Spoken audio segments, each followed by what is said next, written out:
మార్చుకోగలుగుతావా? నువ్వు కలవరపడడం వల్ల దేన్నన్నా నువ్వు మార్చగలుగుతావా? దేన్ని మార్చలేవు.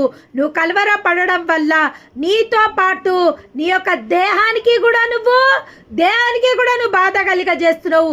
దేహాన్ని కూడా నువ్వు బలీనంగా మార్చుకుంటున్నావు అని ఇక్కడ ఏమంటుండంటే, నీ దేహమును చెరుపు దాన్ని తొలగించుకొనుము, అది నీ దేహంని చెరుపుతుంది.